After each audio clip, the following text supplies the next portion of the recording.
What's going on, everyone? Thanks for checking out this video, and I really hope you find some useful information today if you're considering this bike right here. This is the Vitilan T7. It's a 750 watt fat tire e-bike with an awesome suspension. Let's check it out. All right, we're checking out this T7 bike from Vitilan.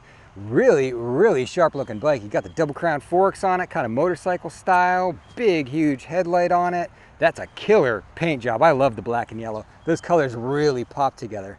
And let's start with first things first. I looked on the website this morning and this was priced at $2,099.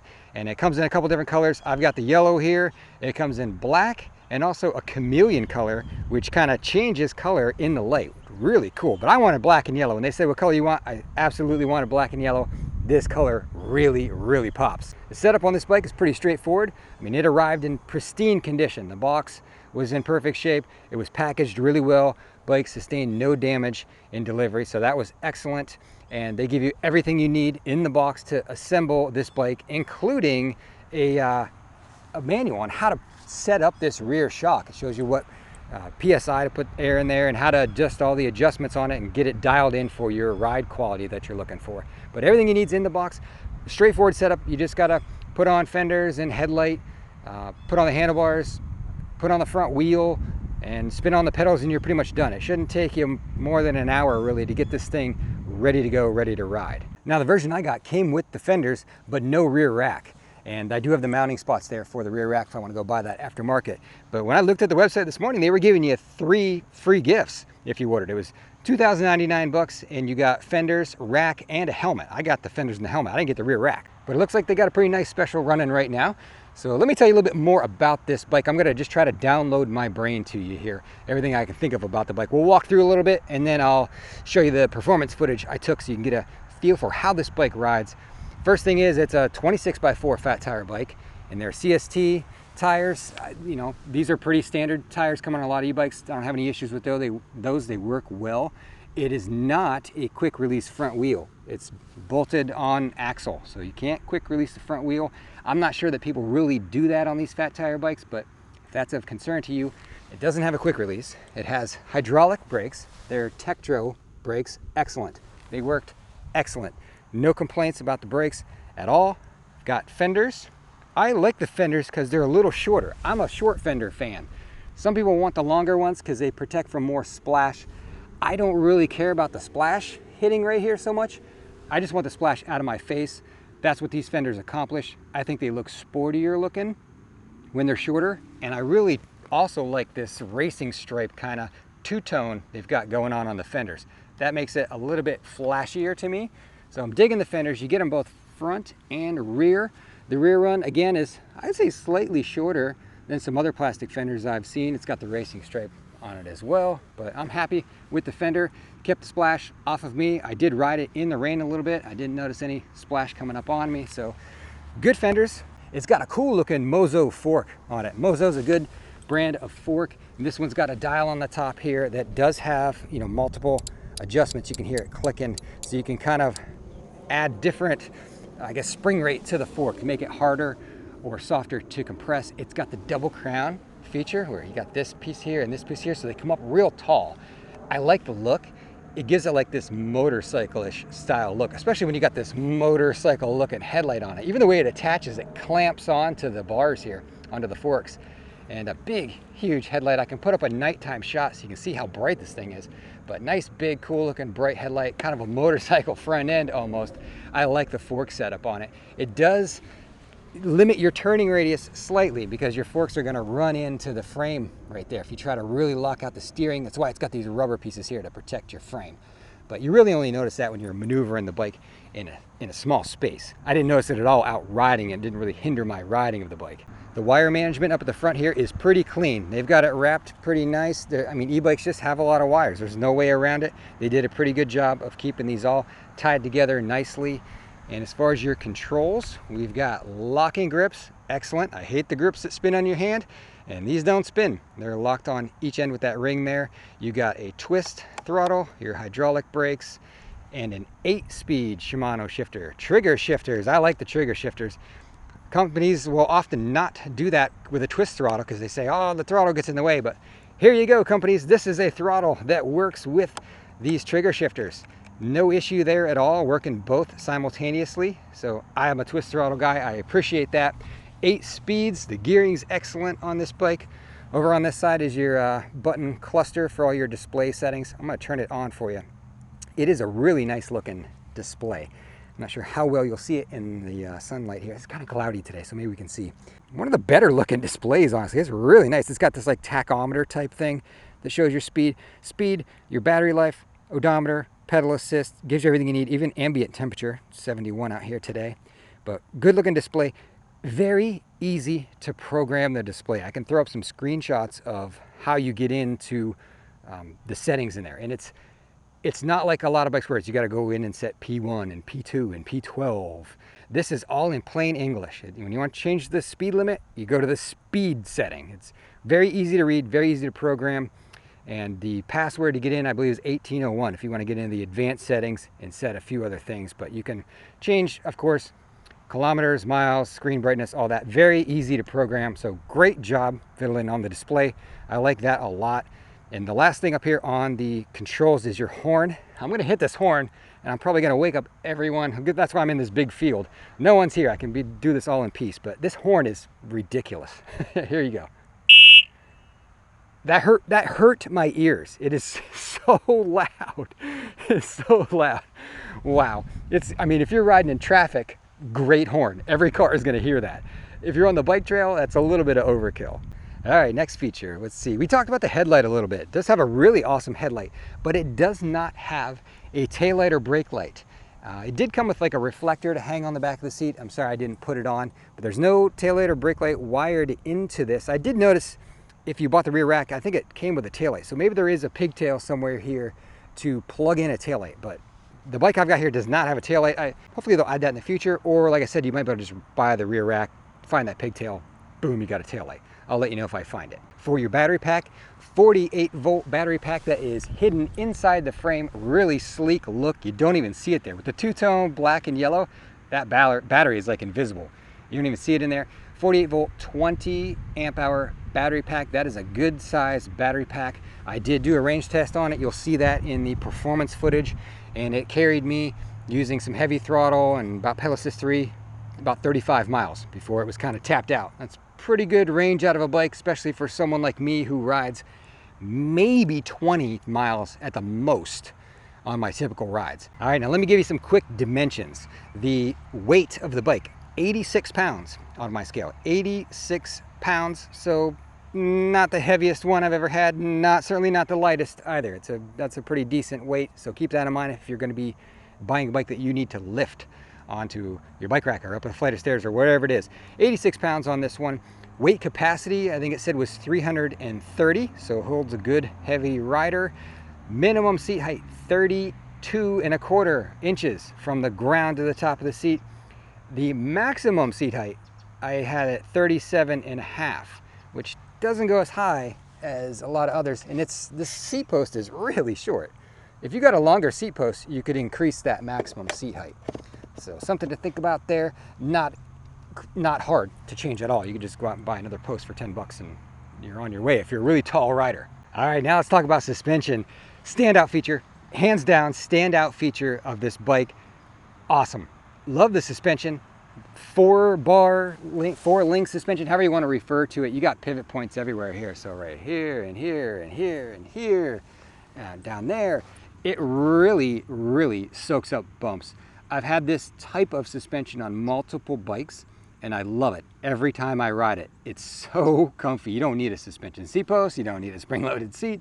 It is really soft suspension. Well, you can dial it in. I mean, you can make it stiffer if you want. It's the same D&M shock I've been seeing a lot lately on bikes. It's an air shock, so your air inlet is right there. You can set the PSI using the chart in the manual that they send with the bike.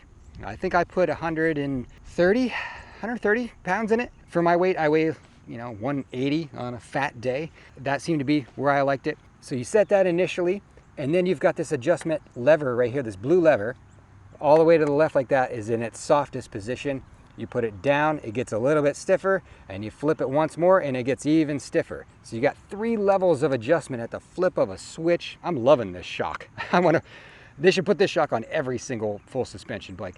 And then the dial right behind it is the rebound, how fast it springs back up. You can adjust that faster or slower. So you can really dial this thing in. Same with the front Mozo fork. Got that knob on the top there. You can really dial that in. Suspension is fantastic on the Vitilan T7. I love it. That would probably be my number one thing I say about this bike, the suspension. And then number two is the styling, just the look of it. The colors pop, the paint job is excellent. The double crown fork with the motorcycle headlight. I mean, this thing just looks sharp. And this is a big, wide, beefy frame. It looks massive, but you can kind of hear it sounds hollow. But I mean, it's robust. It doesn't feel flimsy at all, but that's how they were able to make it so wide that it's, it's all hollow in there because the battery goes inside there and everything. But the looks and the suspension on this thing are the two things that stand out. And I think this might be the cheapest full 4-link suspension bike that I've seen. I've seen this bike's competition and I've ridden it. I've been on the Side Rusher Ranger and the Hemiway Cobra and the Wired Freedom that all have 4-link suspensions, and they all cost more than this. This might be the cheapest one. Maybe there's another one. If you know it, put it in the comments. But okay, well, as you can see, I love the suspensions. But let's talk about some other things here. The gearing. Up front, we've got a 53 tooth front chainring. It's single-sided, single-sided. I didn't have the chain pop off at all though. 53 on the front. The rear, I had to count it like 3 times because it's a 1332. Never seen that size. It's usually 1428, 1432, 1132. This is a 1332. And it's awesome though. I mean, you don't lose pedal feeling anywhere on this bike. The max speed is 28 and you have a ton of feeling in the pedals. At 28 miles an hour, your pedal cadence is so slow in 8th gear. I took a video of myself pedaling it. I think I was about 26 to 28 miles per hour pedaling in 8th gear, and your legs are barely turning. There is a ton of pedal feeling. You're never gonna ghost pedal this. I appreciate that. I really dislike when you get on a bike and it's got like a 42 tooth chainring and you get to 20 miles an hour and you're pedaling like a maniac. You don't experience that at all on this bike. The gearing is really nice. And at the back of the bike, you've got your rear hub motor. It's a 750 watt Bafang geared hub motor, and it peaks higher. They say on the website peaks at 1200 watts. I was seeing on the display screen, it does have a watt meter. I was seeing it hit about 1300, but that's about right. It should be peaking about 1300 watts. And I looked inside the controller box in here, and it is a 25 amp controller. That's good. A lot of companies are giving you 22. The higher amps on the controller, the more power it's going to give the bike. So this is at 25. That's a nice controller. And while we're right here, I'll show you these pedals. Thank you, Vitilan, for putting on cool pedals. These are really, really grippy. Most every bike has the plain black Welgo pedals on it. I don't know what brand these are, but these cleats on here are really sticky. My feet never slipped off these things, and they look really sharp. They're better looking than the Welgo ones. So I'll have to find out what brand these are. I would consider putting these on other bikes. They look really nice. Everything about this bike looks really nice. Even this suspension setup here, it looks, high end. There's nothing, the fenders look nice, the forks look nice, the headlight looks nice, wiring's nice, this display is beautiful. I mean, it doesn't look cheap anywhere, really. It's got a really nice fit and finish to it. I like the seat too. I normally hate bike seats because they always put this small, thin seat on it. This one's, it's not perfectly flat. It's got some bump to it there, but it was pretty thick and pretty plush. And you couple that with the suspension, and it was a really comfy ride. The range test, my butt didn't hurt at all. The seat was perfectly fine. But let me know what you think in the comments. I mean, is it just me? Is this bike speaking to just me that I like the look of it so much, or is it kind of a universal thing? Is everybody digging this? Give you some shots of the other side so you can see all angles here of the bike. There's your Tektro 180 millimeter disc on there, kickstand. This is where you access the controller right inside here. You just take these little screws out, pops right off. You're in there in just a few moments. Your charging port, external charging port, so you don't have to take the battery out of the bike if you don't want to. The battery just, put in the key, and then there's a release lever up here in the front, and the battery drops out the front. All your wiring comes from the dash down into here. It's all got nice rubber grommets to keep it kind of watertight. What else? I don't know. I'm digging this bike. Maybe it's the color. Everything, when I build things myself, I always do black and gold because I love that color. But I think we can take a moment now and check out some of the performance footage when I took this bike out, did some hill climbs with it, and some top speeds, etc. And see what you guys think. All right, we're about to take this T7 out for a spin, but first, Vitilan also sent me a helmet to check out, so let's take a look at that. This is one I believe that they do also sell on their website. It says it is the EW618 helmet. Let's take a look. I don't have very many helmets here in the garage. I'm not usually a big helmet guy, unless I'm doing some serious speed, but plain flat black, I'll take that. So we got a light in the back. Does it turn on? There you go. You got a rear light on the back. Good ventilation in it. It says Vitilan on the side. It looks like it comes with a visor. I like visors. Let's put the visor on. You just push it on, it looks like. That's good for, I mean, I'm always wearing sunglasses, but it's nice to tip the visor to block the sun as well. Okay, and then what's this? We got a shield, a face shield of some kind. Magnetic sunglass shield. Let's do that. How do we do this? Right, like that. Perfect. Nice. I like it. All right, let's give this a throttle only speed test here. 17, 18, 19, 20, 23. Speedometer is pretty close to GPS. They're within a mile an hour of each other. 26, 27, 28, and right there you feel it cut out at 28. So that's all they give you. Take you up to 28 and then the motor just cuts out. So we're making our way over to the hill climb here, where we're going to time it up this hill. 750 watt e-bike. It should do this hill throttle only somewhere maybe 22 to 25 seconds. This one has a slower start off the line, so I'm going to put it closer to 25 seconds maybe. We'll see. Here we go. 3, 2, 1, go. Very gradual start off the line. That's going to hurt its time, but we'll see how it does power-wise up the hill. The watt meter's reading like 1,300 watts. It says 1298. Steadily building speed. Gets a little bit steeper right here. I mean, climbing the hill, no problem. And then we cut the timer here. Time. I'm gonna guess that's probably the 24 mark-ish, but decent hill climb. Now that was a hill climb with absolutely no assistance from me. That was throttle only, this bike carrying 180 pounds up the hill. I just kind of want to show you what happens if you actually pedal and help the bike. Let's do it again, let's time it again, ready? And I'll pedal this time. 3, 2, 1, go. And I'm in mechanical gear 4. So already we're going faster than we were. I'm not pushing hard at all. Just enough to help it up this hill. And look how much faster it is. I mean, and time. There you go. So 750 watt motor peaking at like 1300. I mean, that's plenty of power to get you up some hills. Now let's test this though, because I want to know what the range is on this bike. You got a big battery pack. That's a 20 amp hour battery pack. So let's see how far that will go. I've been out riding for a few miles already. We've got 4.38 miles on this trip so far. Well, let's see how far this 48 volt 20 amp hour battery pack is gonna carry us. And I'm gonna ride mostly in town on the pavement. It's cool today, it's like 60 degrees outside. And I'm gonna use a lot of throttle. It's just how I ride. I'm gonna probably keep it in pedal assist 2 or 3 and use a lot of throttle and just kind of try to burn through the battery.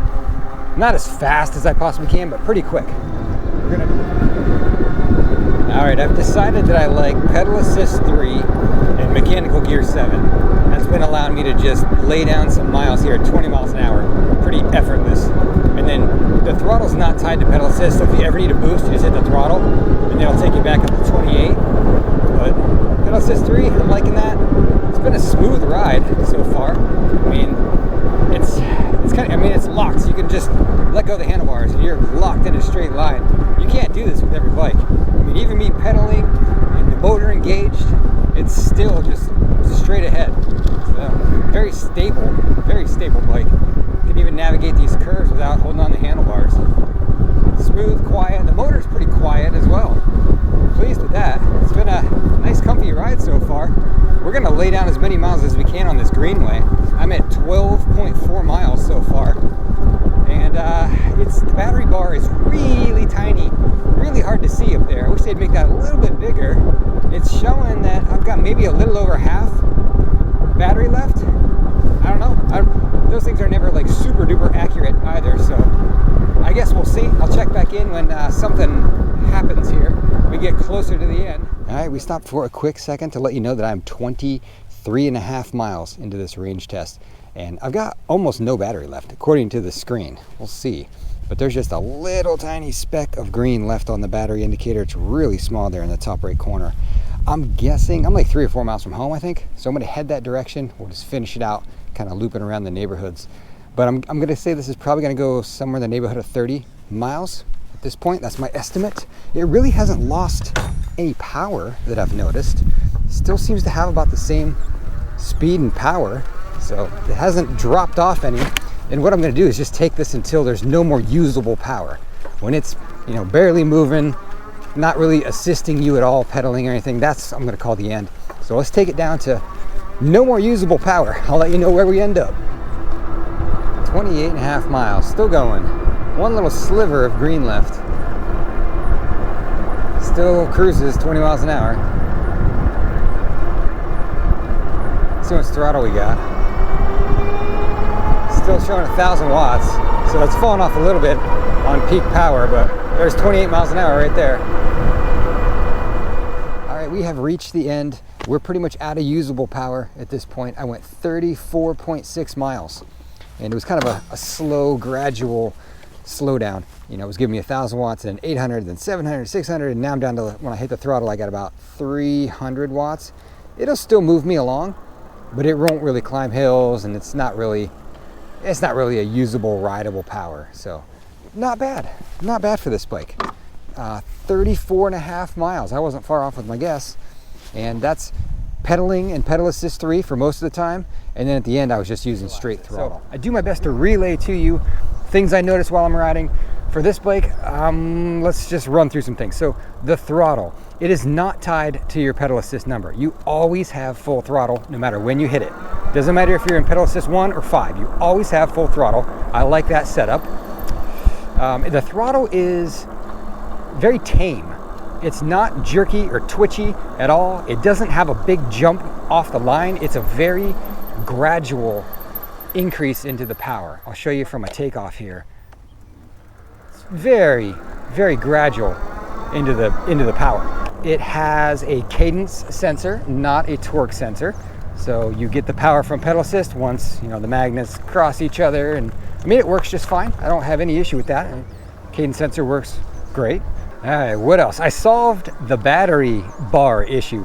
I went into the settings, and there's actually settings in there you can change to add the percentage or add the voltage in addition to the battery bar. So I was having a hard time reading that on the range test, but now I've got it set up for percentage, and it's so much easier to read. So I should have just checked the programming first on that. And I guess the last thing, I mean, brakes have been really smooth and quiet.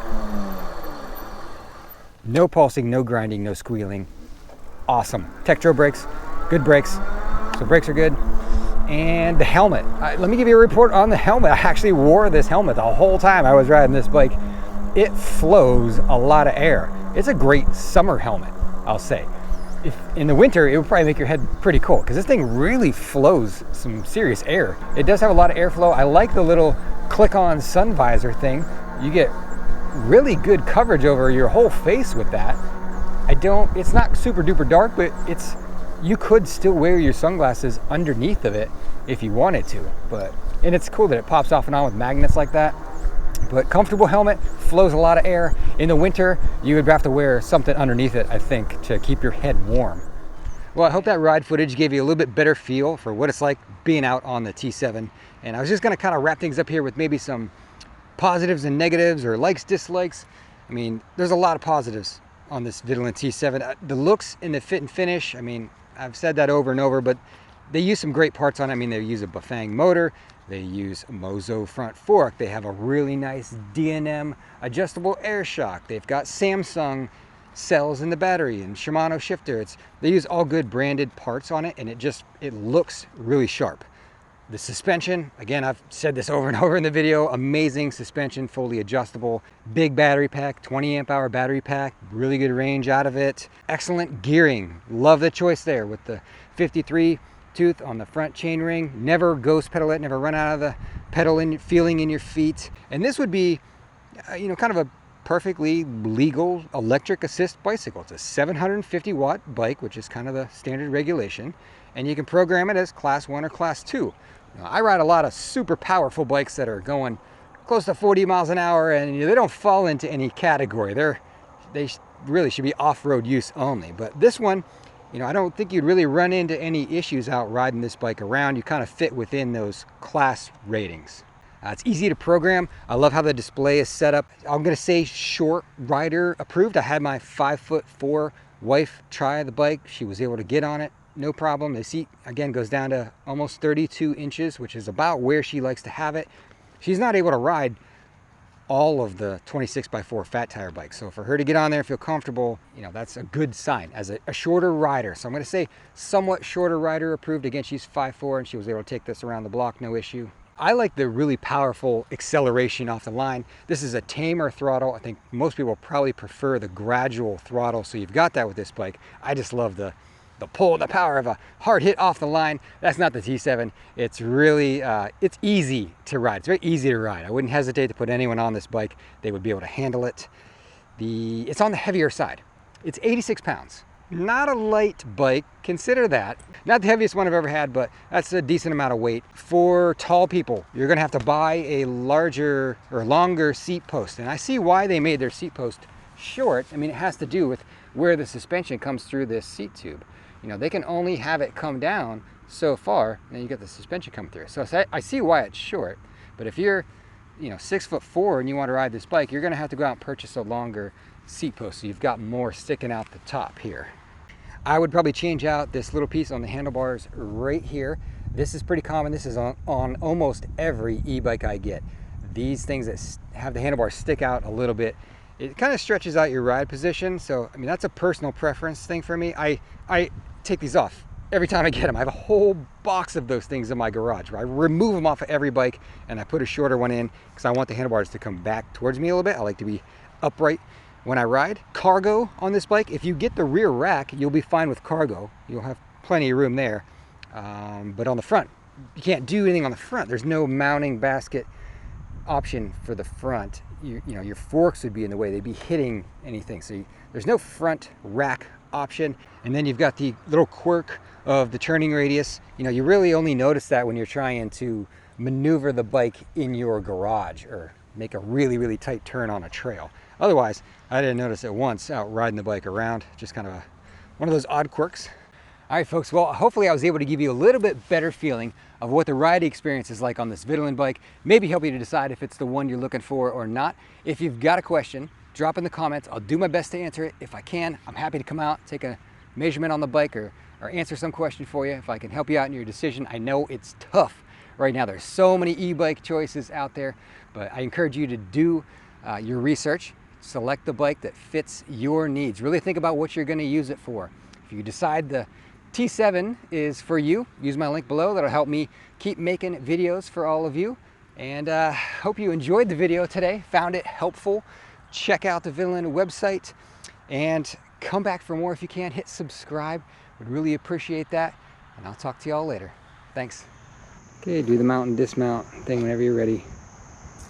Good. Cowgirl. Cut.